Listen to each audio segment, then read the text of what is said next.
right, TBD podcast. Today we have Stephen Benson. He is the Director of City Planning at the City of Tampa. Welcome to the show, man. Thanks for having me. I appreciate you doing this. Could you explain exactly what your position is? Did I get the title right? Yep. Okay, so you are the city planner? I am the city planner for the city. I have a small group that is really focused on facilitating and supporting growth and change in the built environment of the city. That's amazing. And we were talking before we went live about what a big job you have because Tampa is growing so quickly.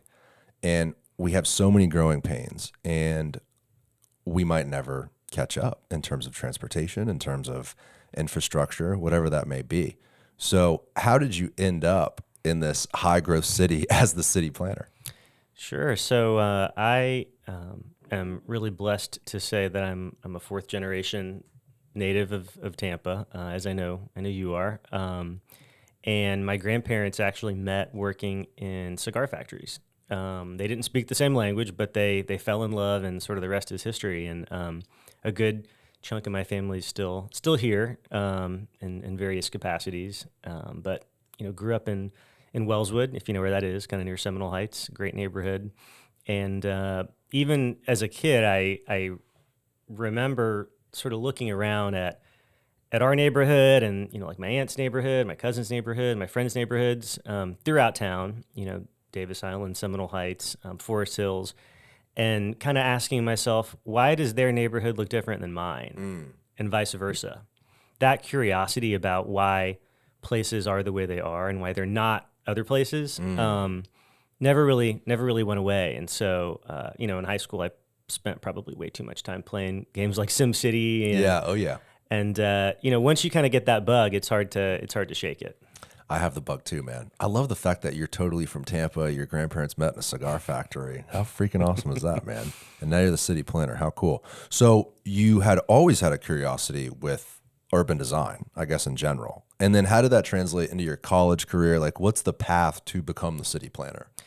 So there isn't really a clear path. At least there wasn't when I was going into it. I had the benefit, growing up here, you have this huge network of people, family and friends, and then some. And I was able to have some great conversations with really well established planners in Tampa. People like Ray Shiramonte, who is the longtime executive director of the Planning Commission, and Michael English, who I think worked with your grandfather to help build the streetcar system. People like that were really part of what was turning the boat around, I guess, 20 years ago, back when nobody lived downtown, right? Right. And that kind of gave me, hope that, this is something I could actually do as a career. That was the first, I was born in the early 90s. You're a little bit older than me, but 20 years ago, for people that have just moved to Tampa in the last 5 or so years, don't understand how sleepy it was. There was nothing going on. Yeah. Way pre-Water Street, pre-trolley. It was the city's goal initially was just to get people to stay in downtown after 5 o'clock. Like downtown was suitcase city. After 5 p.m. and on the weekends, there was nothing going on. And then the Riverwalk came and the trolley, and now, of course, you have Water Street. And you go downtown today, like I drove through downtown on the way here, and it's crazy. We're a real city now. There's people walking around. There's restaurants. It's fantastic. It's kind of wild how things have changed just in our lifetime, and we're still pretty young. We are, and what's important, I think, to note is that it's not really a Tampa-specific phenomenon. This is a phenomenon, the resurgence of downtowns, American downtowns, that's been occurring over the last 20, 30 years in cities throughout the country, especially Sunbelt cities. And for us, we sort of had a blank slate. And the mayor will say this a lot, but Tampa's going to grow more in the next 10 years than it has in her lifetime and our lifetimes, for sure. Yeah, I remember when she ran in 2019, when she was first elected, that she said that, and it stuck with me. And I thought, gosh, that's so true. That was right I think when Water Street was first being constructed, right? So like, I don't even think the first building was finished, but we were looking at Studio HB's like rendering of downtown and imagining these projects in the next 5 or 10 years being complete. You're really looking at a different city. It's still Tampa. We still have our history and our culture and everything that makes us a unique place, of course, and the people, but it's a different way to live. Like when you were younger looking at different neighborhoods, why is their neighborhood different? Well, I think the whole city is going to be different in the next 10 years. You as city planner, this is a funny, weird, rhetorical kind of question, but what is your job? Like, you're not literally planning the city, or are you? It's incremental. So a lot of what we have is either regulations that are already on the books that the private sector reacts to when they propose projects. So our job is to really, look at projects when they come up, or look at requests, changes to the city's long-range plan, which is the comprehensive plan, and help facilitate the right decision. We don't make the decision; City Council makes that decision, but we bring the information to the table and then work through the county's planning commission to ensure that the decision that's made is done with all of the information available. So you're gathering experts, data, putting some sort of a pitch together, showing it to council, and then council makes that decision. Absolutely. Interesting. So how long have you been at this position for? Since just before the pandemic. Oh, Jesus Christ, which is when everything went crazy. Wow. How has the directive from your seat changed since when you were first? Is it appointed? It's an appointed position. It's an appointed position from pre-pandemic till now. So when I came to the city, it was actually on the notion that we were going to be getting an influx of transportation money to spend from the surtax, and that we needed to be able to position ourselves to do that really, rapidly. That was my background. First part of my career, I worked for the Florida Department of Transportation and got to work on really cool projects like the Howard Franklin reconstruction that's almost done. Yeah. Advocating to put a trail on that bridge, which I still think is going to be a game changer for connecting St. Pete and Tampa. And putting bike lanes in downtown Tampa, which was something that we actually got a lot of flack for when it first was proposed. But infrastructure and how infrastructure can be used to promote growth and change is what I tried to bring to the table when I came to the city. And then when the offer transportation opportunity sort of slipped away, what was left is really the need and the acknowledgement that there had been not as much attention placed on what Tampa wants to be when it grows up, and how city government can really help the decision makers make better decisions about how to move more in that direction. Got it. Yeah, it's kind of a shame the transportation rhetoric has shifted into affordable housing, although affordable housing is extremely important. I've worked with people that I've graduated college and can't afford to live here. They've moved to Savannah, Charleston, other markets that are more affordable. What a shame to lose college-educated people that want to live here. That is our next generation's workforce. So affordable housing is certainly important, but you can't forget transportation. Let's go back though to your job at the DOT, the FDOT. You worked on the Howard Franklin Bridge project, which is almost complete. Can you Google that, Tyler? It's kind of the scale when you drive down the Howard Franklin and you look over and you see that new bridge, the earthworks, the size of the new bridge. It's kind of insane. What is that, like a $3 billion project, something like that? In the multiple. Well, it's actually just around $1 billion. It was $700 million at the time, but costs have obviously gone through the roof. So construction estimate as of 2020, $865 million. That is probably close to double now, right? 1.5, 1.6, something like that. I have no doubt that since 2020, it's gone up. It's gone up due to no fault of those who are planning for it. But right. Just the nature of the industry has changed. Yeah, that March 2020 was, that was the height of COVID, supply chain issues, construction costs skyrocketing, that whole thing. You mentioned you advocated for bike lanes.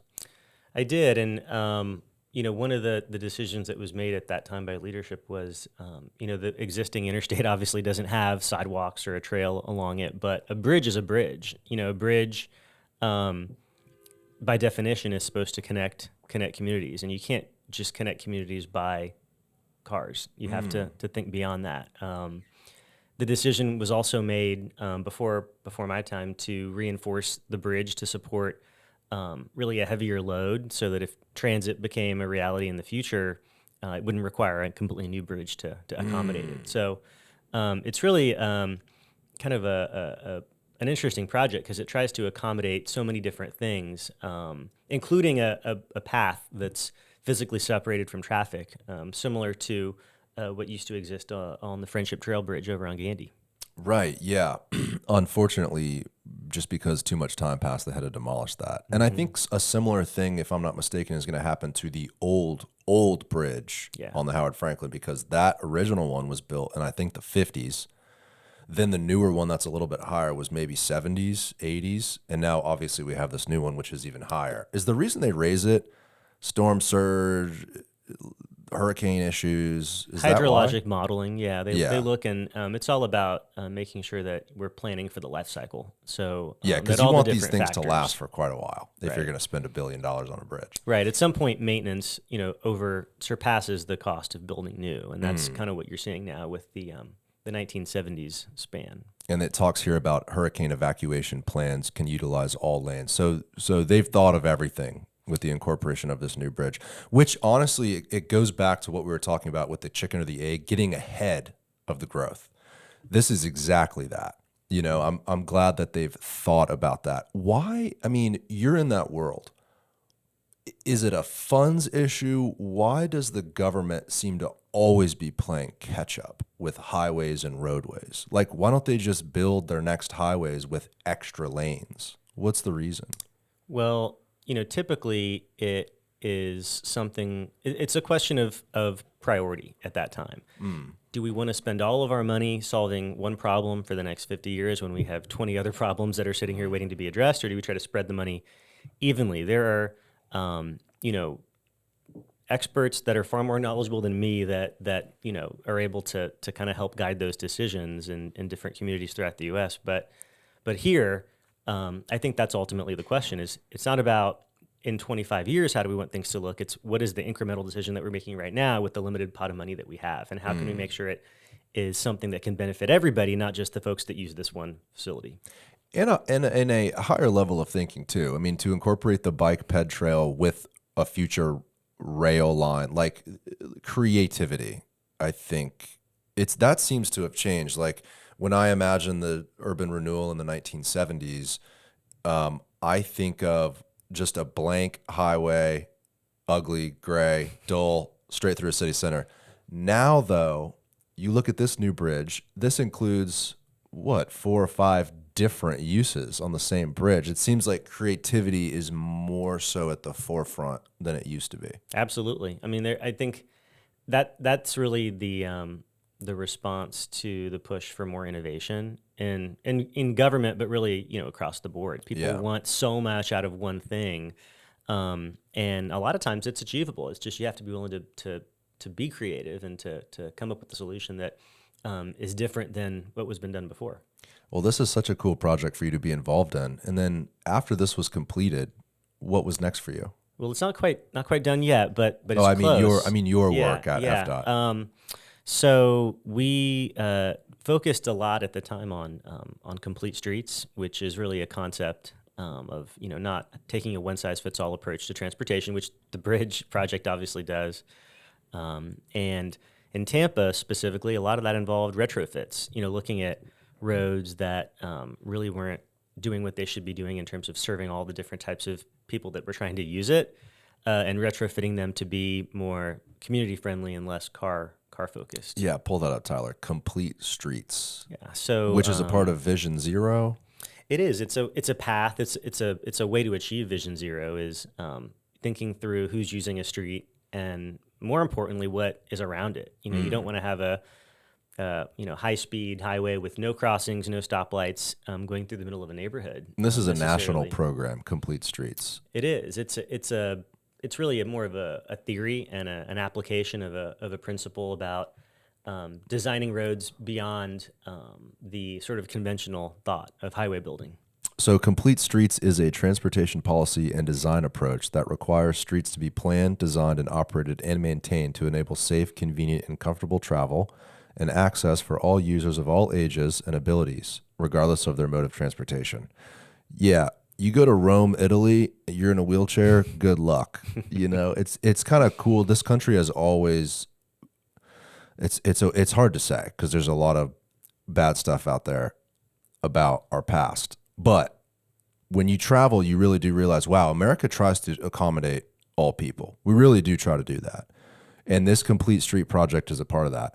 The ambitions for Vision Zero are to have zero pedestrian deaths. That's where the name comes from, right? Zero deaths across the board. So no deaths as a result of traffic violence, which is actually It's a bold the vision. term that's used. Yeah. Yeah, that's a bold vision. But again, maybe not to chase perfection, but hey, if that's the goal, doing things now to design streets in a way that are more safe. And it's actually more achievable than you think. I mean, it's kinetic energy. The faster you go, the more force going into a crash or an accident, the more likely it is that you will end up seriously injured or not walking away from it. So a lot of Vision Zero and Complete Streets revolve around making sure that streets are operating appropriately for where they are. It's that sense that everybody seems to have about like, well, they're speeding and they're not speeding. Well, how do you know? You're not looking at the speedometer. You can actually feel it and you can tell that the road isn't safe, that something is wrong with how it's being used and operated. So Complete Streets is the design response to that. How do we influence users to actually use the street in a safer way? Fascinating. And that includes bike lanes, that includes landscaping. Crosswalks. Maybe people are more landscaping. distracted. They're looking at a beautiful view. Bayshore Boulevard is a fantastic example. That maybe 90s, like early 90s, I don't even think they had artwork along Bayshore or even that much landscaping. Can you pull up a picture, Tyler, of early Bayshore? Because I remember when my grandfather was in office, he pushed for, there's like a zebra statue. There's like artwork along, if you notice today. A lot of that actually helps make a road safer because people are enjoying the view. They're a little bit less stressed out. When I was a little kid, Bayshore Boulevard was like a freaking racetrack. Yeah. And gosh, there's horrible stories of pedestrian deaths on that road. The young mother and her toddler were hit. And I think after that, our current mayor, Mayor Castor, installed traffic lights, I think 2 or 3 of them along Bayshore. So that's a part of that directive, right? Vision Zero. It is. And, it's a traffic engineering principle that if there are no gaps in traffic, how do people cross? So traffic lights create gaps. Yeah, see, you kind of have this median, not a lot of artwork, random trees. Now it's a little bit more cleaned up. Yeah, and Bayshore is an interesting case because it tries to be multiple things. It tries to be a road. It tries to be, some would say, a highway. Yeah, right. But it also is, by definition, a linear park. It is part of the city's park system. So is it a park? Is it a road? Is it a little bit of both? That's what's made it, I think, a really, polarizing at times example of, do we actually not want cars on Bayshore? Do we want cars on Bayshore? How does that influence the neighborhoods around it and their quality of life? Pro and con. And the changes that have been made have all been, again, the result of compromise and consensus. What can we do incrementally to make it safer? And so far, it's been successful. There's a big conversation around Bayshore, and the good news is there's a lot of room to work with. Go to the picture on the bottom left, Tyler, where you can see both lanes. So one thing they've talked about previously is only having traffic on the, what would that be? I guess the western side, right? Yeah, the western side. And then this side on the left here, you can see towards the water, that would just be repurposed as bike lanes, a larger pedestrian trail, more landscaping, etc. You could also separate the sidewalk from the road, which would be more effective. There was that man that was hit by the pool truck driver not that long ago. Horrible story. Another horrible case on Bayshore of someone losing their life. But there's room to work with, which is good. It's just about prioritizing the money, Right. which is what all of this comes down to. Right. Right. So, moving past FDOT, how did you did you work at the city after FDOT? I did. I came from FDOT and started kind of in a unique role supporting the mobility department, the transportation department at the city, as well as this new planning function that Mayor Castor sort of came up with. New planning function. So, is this a new role at the city? It is a newly reorganized role. Planning, in kind of the traditional sense, was always something that was an added duty on top of zoning, on top of housing, on top of all of these other really important functions. And so the idea was posed that we really need, somebody, a team to focus just on this and sort of try to be involved in everything and try to link it all together and make sure that we're going in the right direction as a whole. That was not a position before? Not standalone. Not standalone. Well, duh, right? I feel like we need that. Yeah. So were you the first person in that position? Randy Goers was the first city planning director. He was a longtime planner, and I think you could probably say we had a planning department of one because he was really instrumental in facilitating a lot of the stuff that had been done before this administration in terms of planning. So the Envision Tampa master plan that was done around 2010 that kind of laid the groundwork for all the change that you see. Really, there are things in that plan. If you Google it, Envision Tampa, South Downtown reurbanization. Well, what does that mean? Oh, that's Water Street. Right, right. West River redevelopment. That was all in this Envision plan. A lot of the work that Bob Buckhorn did was lay the groundwork for not just the continued success of downtown, but branching out from those, core downtown neighborhoods to sort of the next adjacent neighborhood and growing not just the change, but also the economic development that went along with that. Right. Yeah, a lot's happened in that short time frame, for sure. So there was one guy in charge of city planning. Yeah. Now, how big is the department? We have about 7 just focused on long range and proactive planning without any type of permitting responsibility, anything like that. So got it. Right. Because if you did share that responsibility, we'd be busy 24 hours a day. You'd be very, very busy. Yeah. Have you seen the clip of Theo Vaughn talking about zoning in Tampa? No. Okay. Can you please pull that up, Tyler? Do you know what to look up? Yeah. You've seen it, right, Tyler? Oh, no. Actually, I have. Yeah. If Tyler can find it quick, we'll play it. But he's basically talking about how Tampa doesn't even have zoning. You got a strip club next to a car dealership. Hey, there was only one guy in charge of it. I guess that's the reason why, right? Yeah. All right, play this thing. I love this dude. Mute down here.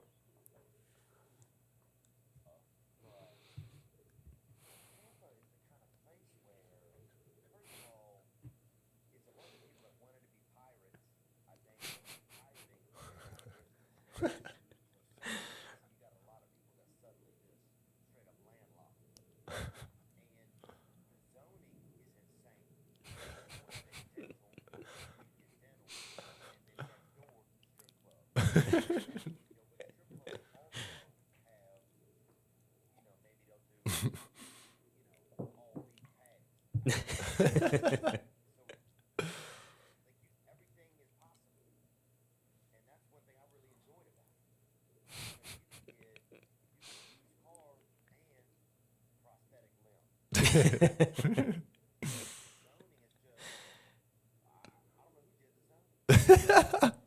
I love it. Yeah. He's talking about Dale Mabry, by the way. Yeah. Where you can get all your fun stuff on one street. So that's shifted. So through the mayor and probably other forces, you guys have really made it clear, hey, planning is an important thing.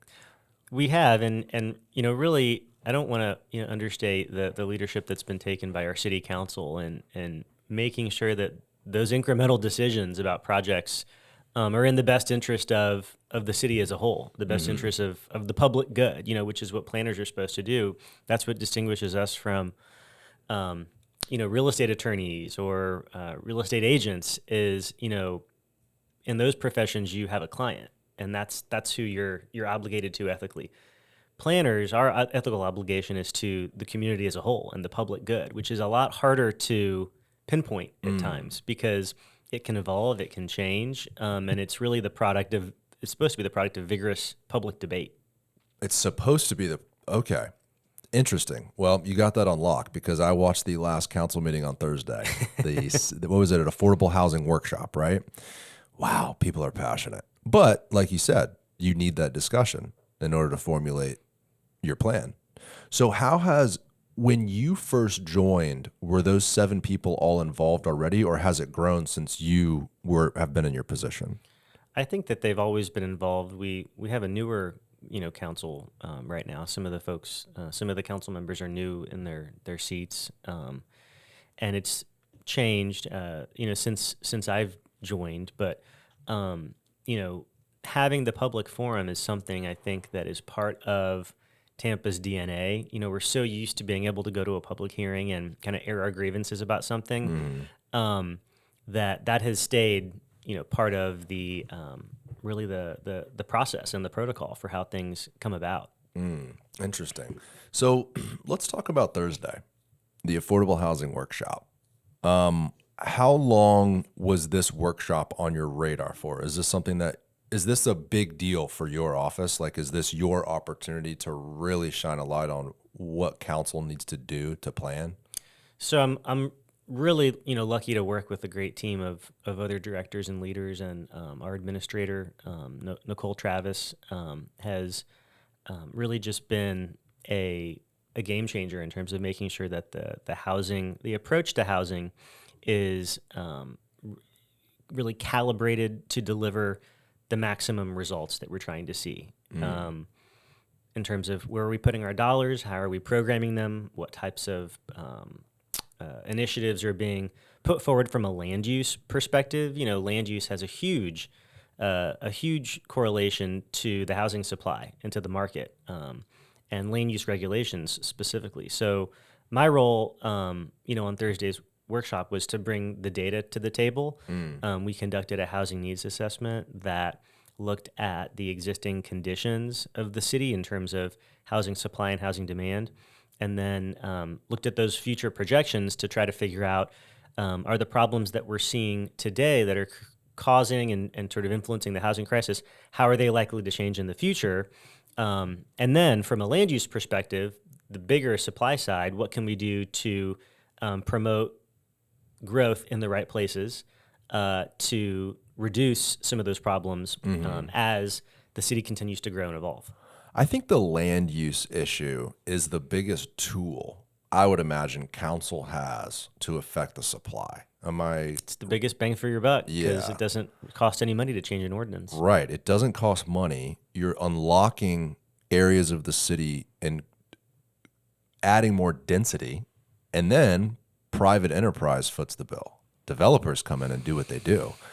And I think the idea that the city themselves, right, taxpayers, will be the ones to alleviate the inventory supply issue is kind of crazy. Like, how would the city build enough units themselves to alleviate this insane demand we have? That's not possible, right? Don't you have to have developers, private enterprises make this up? It's everything. It's a complex problem, and it requires complex solutions and multifaceted solutions. And I think in terms of what has the broadest impact and the greatest scope, it's obviously the land use decisions. The question about dollars is really, what is the biggest bang for the buck? Through the pandemic, the focus was keeping people in their homes. It was housing stabilization, rental assistance.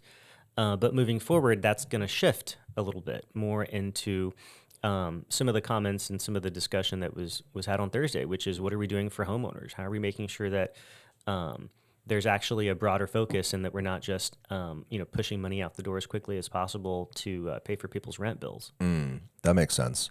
So why are we here? It says on the first slide of this affordable housing workshop deck, 90,000 people have moved to Tampa. Is that the city since 2010? Municipal boundaries. Yeah. How's that real? 90,000 people in 13 years? Yeah, it's incredible.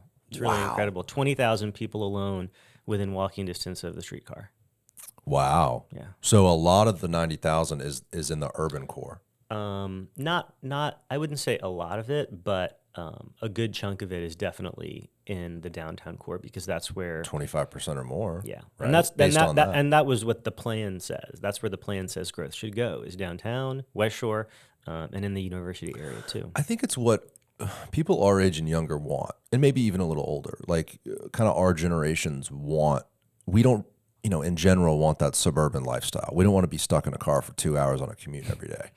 It's true. Like people want to live in a city, an urban, walkable environment. I think that's why a lot of these newer projects, like Water Street, I'm sure Gas Works, Armature Works, a lot, and even Midtown Tampa. That's why they're so popular. That's where people want to live. People want to walk downstairs and go to a grocery store. They don't want to get in a car every time they need milk and eggs. So it makes sense that those areas that are already dense are the ones that are receiving the most population increase. It makes sense to me. Only $2 million from the general fund to housing. Has that number shifted since 2020?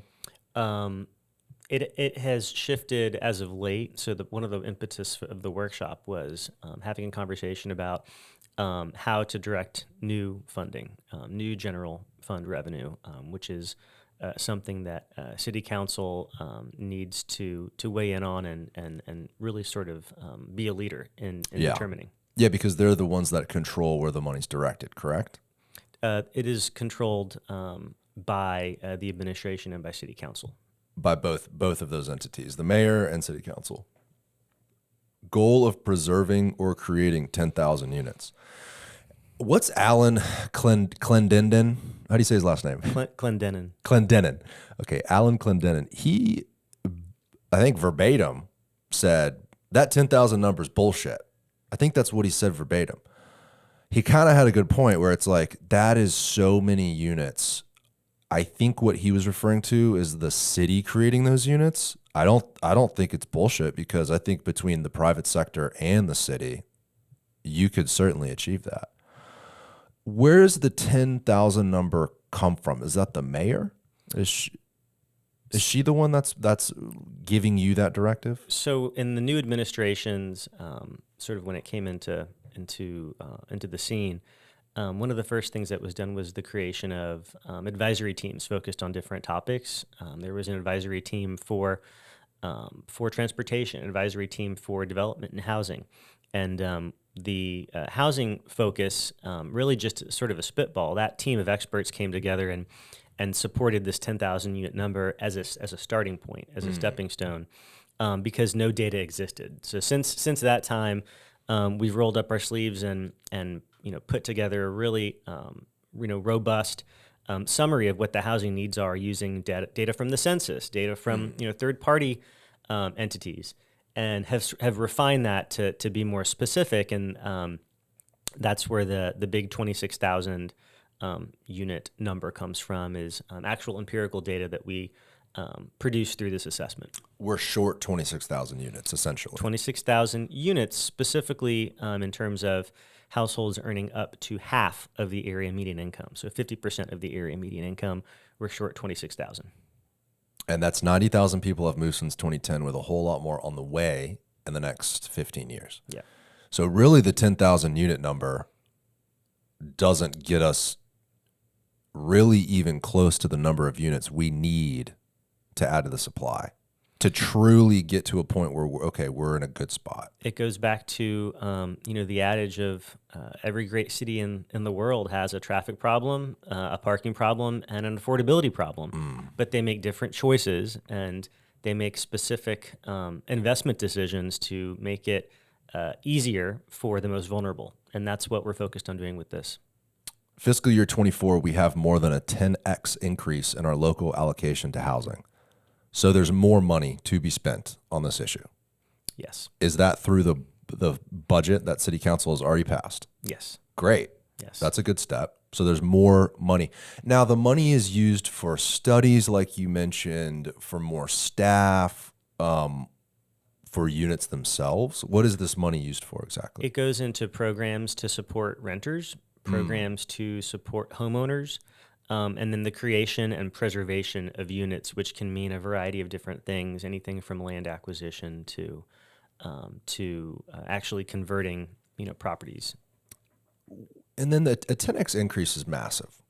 Was a lot of that money taken from transportation? Because we mentioned before that the narrative and the public ambition has kind of shifted towards this affordable housing issue versus transportation. No, the transportation, generally speaking, is funded through the gas tax that you pay at the pump. That trickles down. The city does not get all of that, but it trickles down, and there is a sort of perpetual allocation that comes in every year just to fund transportation. It's not a lot of money. It's like $10 million, I think. Sounds like a lot, but when you try to actually repave roads more than once every 70 years, the money dries up pretty quickly. Wasn't that our plan? Wasn't it every 70 years? Like that was like the literal. That was the plan by default. Right. On the books, like, hey, every because 70 that's years. all we could afford. Crazy. I know that's improved though. What is it, like every 25 now? It's still pretty low because the funding hasn't changed. Oh, Lord. So how much money are we talking about? We have more than 10x increase. What is the allocation towards housing? I think it's going to be somewhere around $50 to $60 million just for the first year. Sounds great. Yeah. DEO staff to implement coordinated land use and programmatic changes. Now, this is what we're talking about in terms of changing zoning, right? Future land use. Right. That's where all that comes into play. Whew, wow. Well, I think the good news is you guys have money to do what you need to do to at least take the first steps. It's great news. Yeah, 10x increase is kind of incredible. I would think, kind of like we talked about, increasing supply is the only way to, not the only way, but the largest way, certainly, to solve this issue. Is that something the city, from your perspective, right? Because you're not on city council, like that's their decision. You are there to advise and set this whole thing up and give them the information they need. Do you think that'll change? I mean, you've had this first meeting. Do you think that they're leaning more into, hey, we need to change the code. We need more density. Is that on their radar? I think that council is interested in taking action, and they see there's a vision that they see as being implementable. It doesn't mean that we're going to be increasing density everywhere across the board. What it means is that there are places in Tampa where we all agree that we need more housing and that it should be built there. Yeah. So it's just a matter of figuring out how we can do it and make it easier to build there and encourage people to build in those locations and not in locations, for instance, that are vulnerable to storm surge and sea level rise. Or areas that have been long established as single-family neighborhoods. Exactly. I would imagine it's a lot easier to get the public behind increasing density in downtown or Tampa Heights or this area, Ybor, rather than, hey, Forest Hills, we're going to put some skyscrapers over here. That's kind of a tough call. So directing certain areas. Well, sounds like a good start. Were you kind of satisfied walking out of that one? I mean, we were really pleased, with the response and with the feedback. One of the interesting things about Tampa, and I'm not sure that folks really know this, and that's that the bulk of future growth, in addition to focusing on the areas where it's just obvious that growth should go, right? Downtown and sort of the areas immediately around downtown, the West Shore area, and also the area around USF. Those are like our three sort of downtowns, I guess, if you want to call it that. In addition to focusing on those three, well, where else is growth going to go? It's going to grow on our major corridors. So roads like Fowler, Florida Avenue, Dale Mabry, that's where you're going to see projects like Midtown continue to pop up because that is what the plan has said will occur, by 2045, 2050. The interesting thing that we're going to see, though, is the interface between that change and the inevitable single family neighborhood that's up against it, right? Where does that transition occur? What does it do, like sort of on the backside? How does it interface with the neighborhood?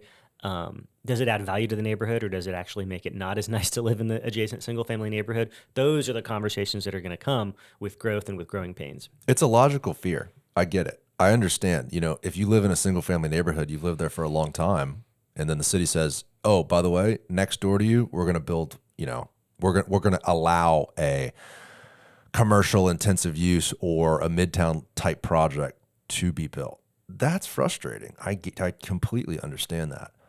At the same time, though, we have to build. Like, we've seen the metrics of people moving here. If we don't increase the supply, we're going to have an even worse issue. And if people think rent is high now, add the, what did you say, 100 and something thousand people that are supposed to move here in the next decade and a half, we're going to have an even bigger issue. Yeah. So I would hope everyone is on the same page of increasing supply. It seems to me that that's the first step in all of this, is letting the public understand that, hey, the solution is the supply. We need more supply. How we get there is up for debate. Is there a disconnect there? Is there big opposition to increasing supply in general? There's, I think, skepticism to anything that involves the private sector. That's it's always going to be there, and I don't mean on the part of government, but on the part of community and of the advocate. What we can do is try to sort of myth bust that as much as we can, to the Right. extent that it can be, and just help people reach a common ground. Yeah. The really interesting opportunity that I kind of posed last Thursday was that Tampa is unique relative to the county as a whole, the state, the country. The number of people that are moving here, the rate of growth is actually increasing. More people have moved here in the last 10 years than the 10 years prior. That is flipped when it comes to Hillsborough County, when it comes to the state, when it comes to the country. Population growth. That is a great opportunity, because it means that the demand is there and the market's going to be responding. All we have to do is tell the market where to go. And make it easier to grow in the way that we want to grow. It really shouldn't be that hard of a conversation. It gets hard when you start talking about those decisions in a vacuum and case-by-case decision points at every single stop. Our focus has been, we want to see the right building in the right place. And that's sort of the attitude that we're taking into this land use reform discussion and to zoning reform in general. Is we want to see the right building in the right place. We want to make sure that the way that we're growing is the way that is predictable and understandable for people. A good example is the synagogue project on Bayshore Boulevard. Major opposition by, I think it's the Garden Club next door. I want to say they had like 1,900 people either show up or petition against that building. There's so many, like kind of like what you're saying, is there's so many different types of projects building certain structures in the right spot. Bayshore Boulevard, there's already a bunch of condos. One might think, oh, another one, what's that going to do? But you have this group next door that completely opposes it. So it's like balancing, and although, just to say this, I don't know that condo would alleviate any sort of housing issue. I don't think those are the type of people we're necessarily talking about. But it seems like there is this general air about building and developing and improving and growing. I think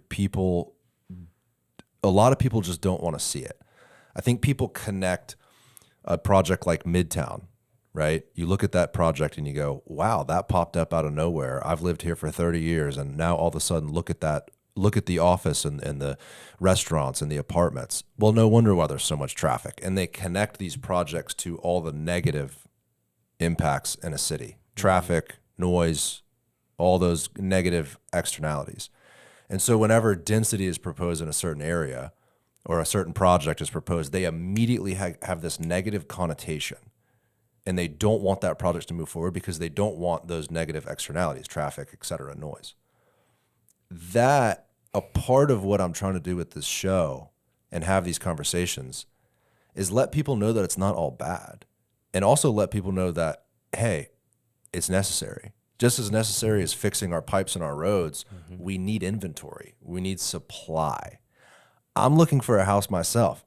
It's hard. Like I'm in the boat. I'm in the boat with you, people. I'm in the boat with you. I'm trying to find a home myself. It's horrible.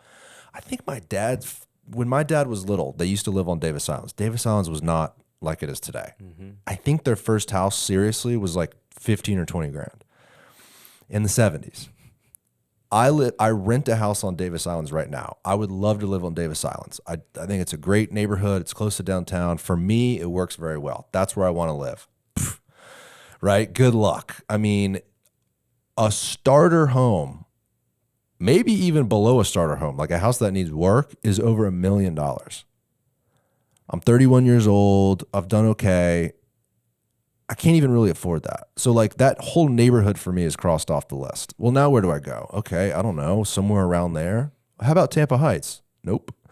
New construction in there, people are paying up to $1.5 million or more. It's a problem that not only is affecting the underprivileged people in Tampa, but the native people that have lived here their whole life. I mean, the people that have planned and saved money and got a good job and got a degree and went to college and did all the right things. Okay, we're ready to buy our first house. Oh, wait, we can't because there's not enough supply. And when you have low supply and high demand, you have high prices. Basic economics.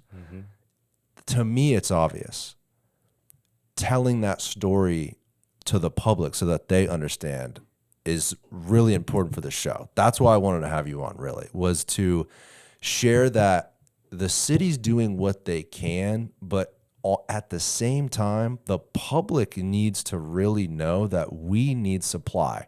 We can debate how we get there, but let's all share that same goal. There's no opportunity for this city.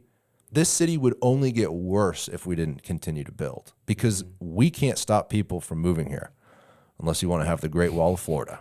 Or maybe we build a wall around Tampa. But literally short of that, people want to live here. This place is amazing. There's so much to love about this place. You can't stop people from moving here. We just need to manage the growth and build in an effective way. So good luck, dude.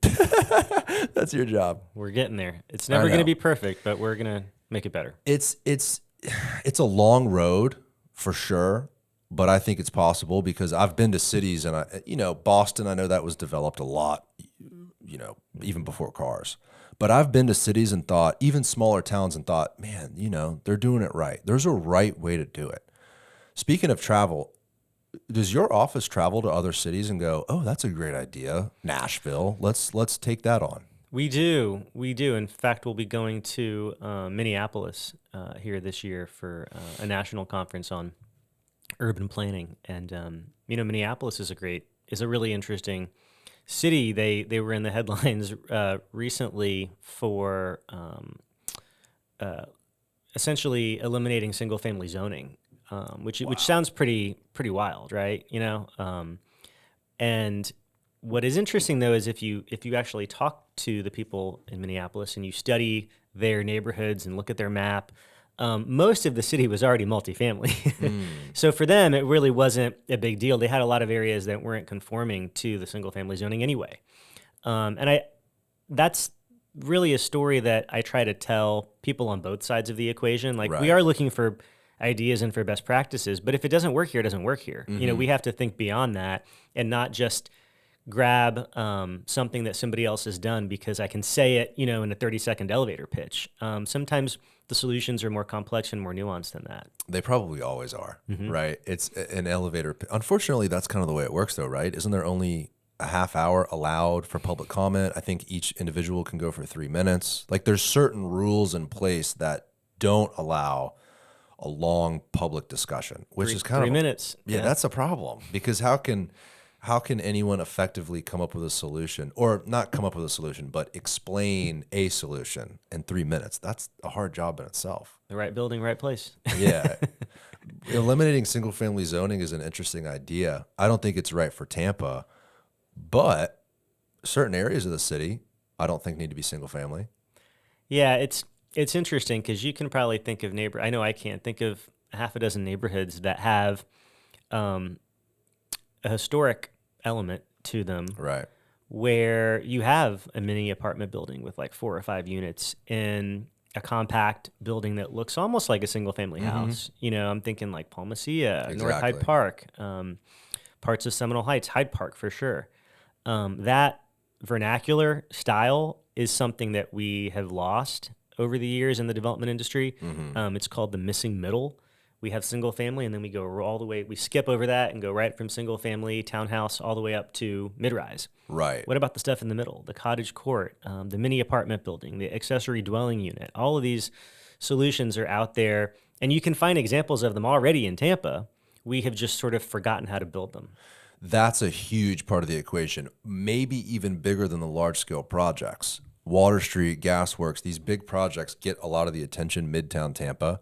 But what about all the empty lots? What about the abandoned homes and developer, I can't buy that. The zoning doesn't work for me. That might be where a big part of the solution is that the city can actually affect is changing some of those areas into multifamily housing. I think when people think multifamily, they think of the apartment complex. Yeah, they with think the of pool big and the stuff. gym. Right.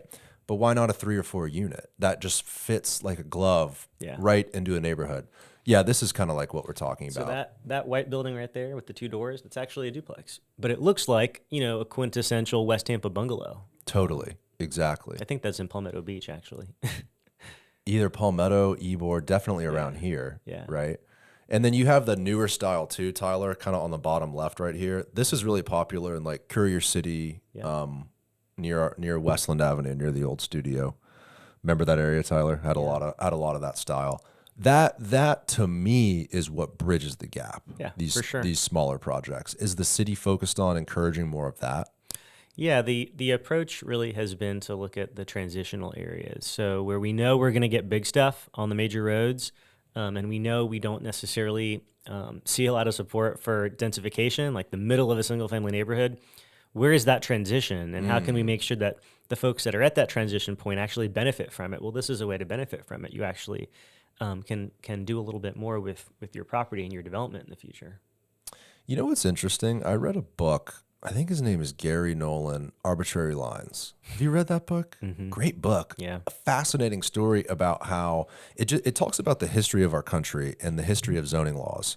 I didn't know this, but a lot of the major metros back then, like late 1800s, turn of the century, early 1900s, didn't really have zoning. Zoning is a newer idea.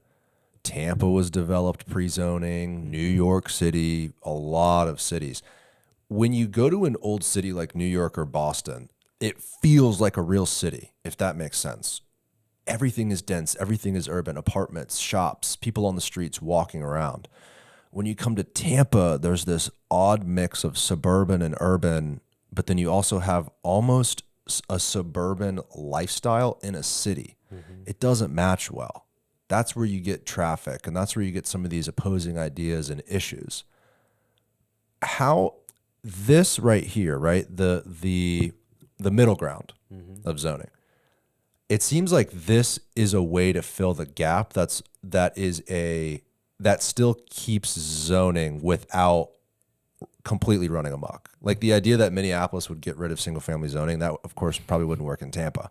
But where's the medium ground? It seems like this infill development is a really, really good short-term solution.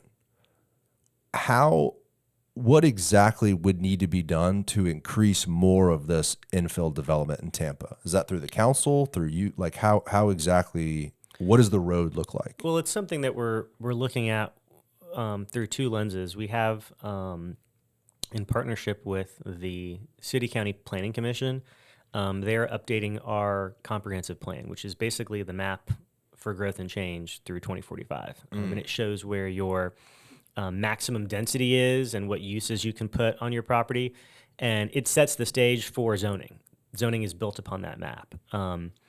That map is in the process of being sort of reevaluated through this new lens of the housing crisis. And it's something that we will need to focus on actually implementing through zoning. A vision is easy to kind of describe and get to, but it's really hard to to talk to people about setbacks and building heights and floor area ratio. These are things that not a lot of people understand or are willing to put time in to understand. But that's often where the rubber meets the road, is in these little land development regulations. And a lot of the other cities that have seen this immense influx of growth have gone through a similar process, a code reform process, a zoning reform process, to help correct some of those decisions that were talked about in arbitrary lines that really were meant to harm and not to help. I believe St. Pete is one of those cities. St. Pete has actually done it incrementally. They didn't have a huge reform. They had several waves of small reforms, and I think it's clear, especially in some of their single-family neighborhoods, I guess downtown as well, that it's worked. The development that they're getting, in large part, I think is really, really nice. Well, if it was a competition, sometimes I look at St. Pete and I go, "Damn it, they're winning!" Yeah. Because their projects are so much less directed at the Water Street big project. I mean, you have these little small mixed-use developments in St. Pete that you're not seeing in Tampa. Do you? I don't know if you can answer this if you want, but it almost seems like this large-scale future land use with the county kind of kicks the can down the road, versus St. Pete has said, problem, solution, fix it. Here's what we need to do. Let's identify these specific properties, change the code here, boom. Yeah. Versus Tampa is like, well, let's change this land use code and let's do studies, and you know what I'm saying? Yeah, I mean, St. Pete, it's hindsight's always 2020. Yeah. When we were focusing on accessory dwelling units, which seems, to some like a really innocuous topic, it shouldn't necessarily generate a lot of dialogue. It generated a ton of dialogue in neighborhoods. And we talked to St. Pete about, their experience with it. They recently kind of opened up the last neighborhood that ADUs were not allowed in. And we said, well, you guys just told us you did this incrementally over time. Every 5 years or so, you'd come back and talk to some more neighborhoods and see what they thought. How do you think we should do it? And they said, just rip it off like a Band-Aid, do it. And we said, but you didn't do it that way. And they were like, well, I know, but you should. So it's always easier to say it should be done in this big, grandiose fashion, but sometimes those big decisions are the hardest ones to swallow. Yeah. I think it scares people. Like I said, I think that people hear that and they believe, well, I don't want some building built next to my house. That seems to be the thorn in the issue. Like the real issue holding everything up is people believing that these changes will negatively impact them and their neighborhood and the people around them. Yeah, I mean, you're seeing examples though of really cool stuff being built. I mean, especially in Seminole Heights, there's some great examples of vertical mixed use development. Not necessarily huge stuff. Even on Nebraska, 2-story storefronts with apartments up top. They're popping up around town, and they're new. They're not historic. So it's easier, I think, if you're a developer or you're proposing a project, to say it's going to look like that down the street, rather than it's something that we haven't seen yet in this entire part of town. Yeah. So this is the map that you were talking about, correct? Yeah. This is the future land use map? It is. Actually, no, this is, I think this is zoning. This? This is the zoning map. So there's 2 layers. There's the future land use map, which is something that is required by state law. And then there's the zoning map, which sort of springboards off of it into a lot more specific regulations. But it has to be consistent with your land use map. So this is actually required by Florida law. So every local city, town, municipality has to create a plan of some sort. Yeah. Interesting. So changing this plan, potentially, the conversation being had now by your office and the council, is actually required by law. Or no, it's already set up, but changing it is this ambitious. It's incremental. Yeah, we have a map already. How do we change it? Right.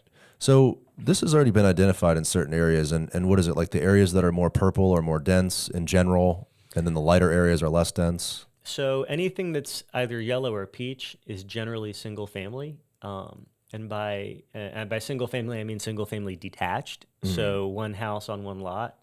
Some of those areas allow accessory dwelling units, but most of them do not. Most of them are just straight up, you can only build a house.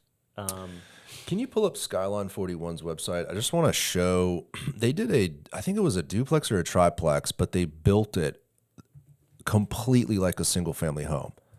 In my head, a happy medium to alleviate some of the fear with this mixed multifamily zoning in a single family neighborhood is to build things that match the character of a neighborhood. Sure. And I don't know if that would be through some sort of an architectural review committee that a developer would have to go through, or what. Which one was that, Tyler? Try to pull that up. Next for sale, scroll down.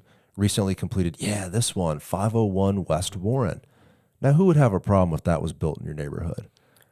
Yeah, I mean, Two townhomes, but it looks like a single family home. To me, that's a great solution for this infill. Yeah, I mean, I think this is a really good example or attempt at kind of personifying that idea and mimicking what's been done in the past. Back when zoning didn't exist, the limitations on development weren't necessarily regulatory. They were, the fact that there was no home builder in town. I mean, everybody had to kind of bring together people and, you know how to do woodworking, you know how to do, site work and kind of build their own stuff. I mean, that was the limitation.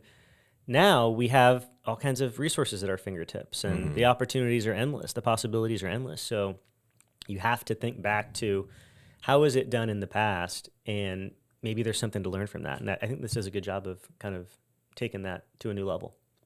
I think if the city required some sort of a look that a developer had to do, there's obviously property right issues and there's all that sort of stuff, but I think the fear on the other side of the argument, the people that don't want mixed use in their neighborhood they'd be a little bit alleviated if they knew, hey, look, the city recognizes we don't want building the huge building, an apartment tower in a single family neighborhood, but we're going to require developers to mix into the neighborhood in a aesthetically pleasing way. I think people are worried about aesthetics. And unfortunately, people might be worried about who their new neighbors are going to be. It's kind of a horrible thing to say, but it's human nature. And when you live in a single family neighborhood and you hear that, hey, there's going to be 5 4-unit buildings right next to you, you're going to go, well, who are these new people moving in? I mean, that's what people are going to think. I don't know how to get past that.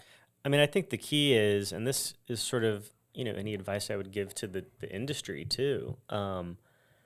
We have to make sure that we're building for real people and not just building to maximize, our profit in the easiest way. I mean, I say easiest because you may have to ask for an extra approval, to put forward the right project. But, I think as a whole, the phenomenon that a lot of folks I know are responding to is the McMansionization of South Tampa. And that's something that's really interesting when you look at who is going to end up living in South Tampa 20 years from now. It's not going to be the same types of families, the same types of people that live there, in the prior generation, because the housing stock has literally been rebuilt. And it looks totally different. You no longer have starter homes in South Tampa now. What does that mean for diversity in neighborhoods and the ability to buy in? We don't necessarily want that to become the future for the entire city.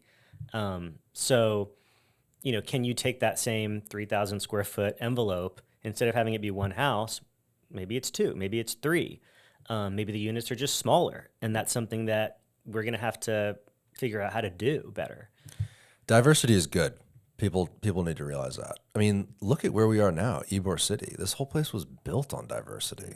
The Cubans and the Italians and the Spanish and the Germans, and they came together to create this incredible place. The building we're in is a historic building. If we lose diversity, we lose everything. I mean, that's what this country was based upon. Adding in dense housing improves diversity, because the single family homes, that's one family living there. But now you might get a young person, a young professional, an ambitious person that wants to live in South Tampa, but they can't afford $1 million home. My family, we would probably live in a townhouse style multifamily home but they're so few and far between now that they're almost as expensive as a single family home. Mm-hmm. It's frustrating too because we have such low inventory, but then you drive in certain neighborhoods that I believe would be fantastic if they were built up. Mm-hmm. West Tampa, North Hyde Park, Old West Tampa too.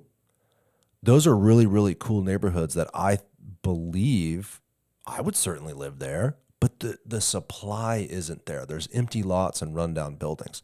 I think a lot of this just takes time too. A lot of this just takes time. I mean, the conversation is going to be shifted in 10, 20 years. We might be talking, maybe this issue's solved and we're back to transportation. You know, maybe. Hopefully transportation's solved by then, but I don't Hopefully. know. Well, like we said, I don't know if it can ever be solved, but so what was kind of on the way out of that meeting on Thursday? What's the next steps in changing the future land use? Is there another meeting with more information you give council? Yeah, so the last few years, we've spent talking to people and trying to figure out what the common ground is, and that's what we presented on Thursday, which is why there wasn't really a ton, if any, pushback because they had heard it already. They were like, "Yeah, we know this is what we want. Let's do it." So now that we kind of have that laid out, I mentioned the Planning Commission. You know, they're the agency who's responsible for sort of facilitating the actual formal update of the plan. And that process is going to run, the formal process is going to run through probably the fall. There will be sort of routine meetings that are part of that process, public meetings to kind of present language and answer questions from people.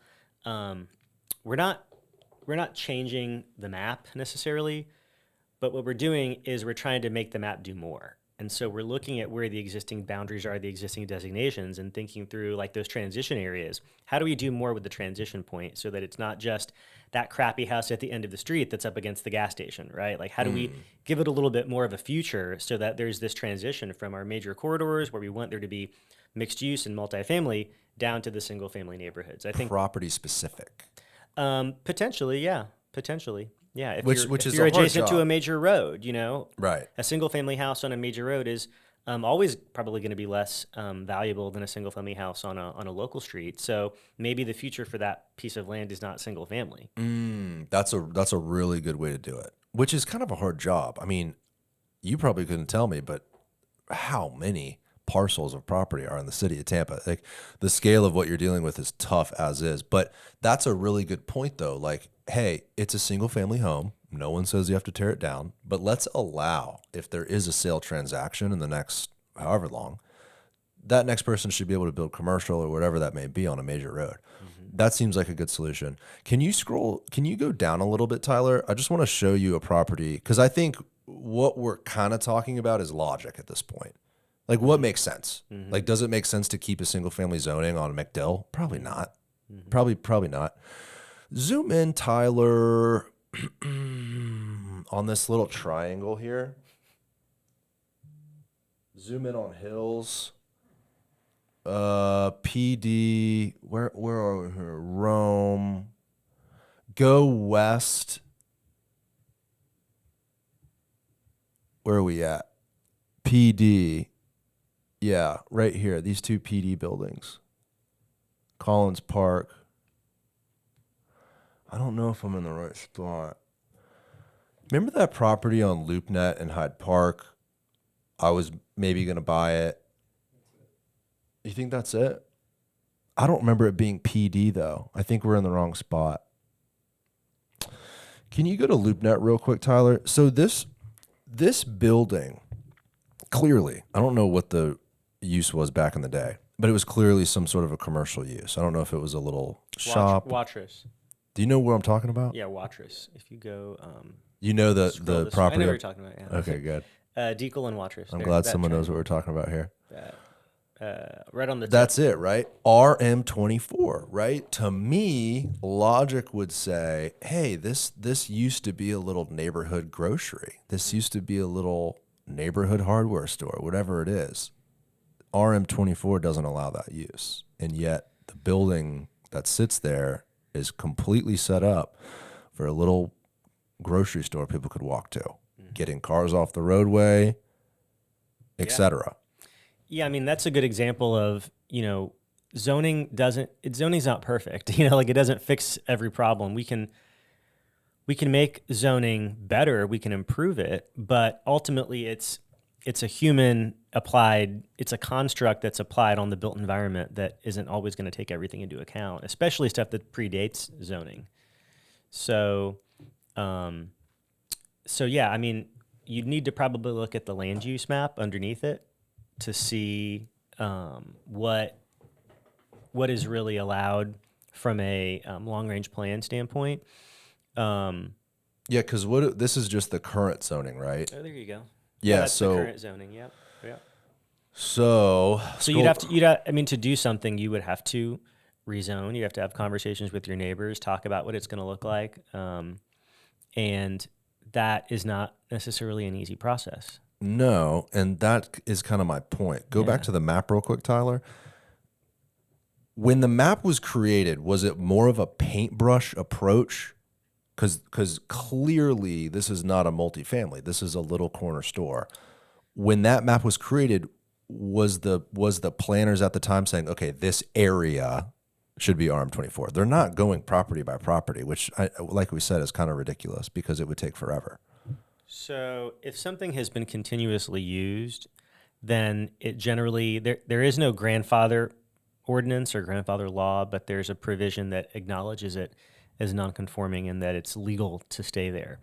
The issue arises when the nonconformity is really part, I guess, of the character of the structure or the character of the development, not this continuously operated use. What do you do if it's obviously a commercial building, but it has residential zoning? The solution is you consider rezoning it, but that process requires getting everybody else to weigh in and kind of going into the details of what you want to do. Right. And it's something that's done fairly frequently, in Tampa. And, you'll see the map kind of boxed with the PD label. That is a site plan controlled rezoning where somebody has said, I want to, do something that isn't necessarily allowed by an out of the box zoning category. Tampa, Right. you don't have a category to do what I want to do in this location, or I'm asking for specific concessions. I want to get my actual site plan approved, and that becomes my zoning. That's what the PD means. So in this particular case, that's what someone would do if they had a concept for this building. They would do a PD, right? I mean, there are different options. What I would say is that to put simply put, to put commercial here, you'd have to rezone it. Got it. Yeah. Got it.